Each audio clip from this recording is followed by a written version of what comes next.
মেয়েটি ইচ্ছা করে একটি নোংরা ডায়পার ছুঁড়ে মারে, যা গিয়ে এক ডেলিভারি কর্মীর গায়ে লাগে। ঘৃণায় সে ডায়পারটি খুলে দেখে ভেতরে একটি চিরকুট লেখা, আমাকে বাঁচান, আমার মেয়ে বিপদে আছে। এটা পড়েই সে দ্রুত মোটরসাইকেল চালিয়ে গাড়িটির পিছু নেয়। একটি লাল সিগন্যালে পৌঁছে সে ইচ্ছা করে নিজের মোটরসাইকেলটি গাড়ির সঙ্গে ধাক্কা লাগিয়ে দেয়। এদিকে সুযোগ বুঝে ডেলিভারি কর্মী মেয়েটির কাছে চুপিসারে পৌঁছে যায়।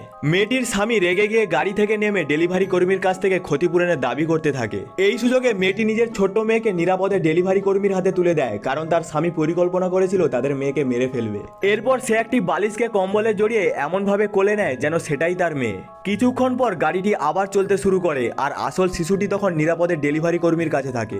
ডেলিভারি কর্মীও মোটর সাইকেলে উঠে আবার গাড়িটির পিছু নেয়। কিছুদূর গিয়ে নিষ্ঠুর স্বামী গাড়িটি একটি খাদের ধারে থামায়। সে জোর করে তার স্ত্রীকে গাড়ি থেকে নামিয়ে বলে তাদের মেয়েকে খাদের নিচে ছুঁড়ে ফেলতে, কিন্তু স্ত্রী তা করতে অস্বীকার করে। তখন স্বামী নিজেই শিশুটি ভেবে কম্বল মোড়ানো জিনিসটি কেড়ে নিয়ে খাদের নিচে ছুঁড়ে ফেলে দেয়। এটি দেখে স্ত্রী ভান করে কান্নায় ভেঙে পড়ে। ঠিক সেই মুহূর্তে ডেলিভারি কর্মী পুলিশ নিয়ে সেখানে পৌঁছে যায়। এই রকম লোকেদের কি শাস্তি দেওয়া উচিত তোমরা কমেন্টে বলে যেও।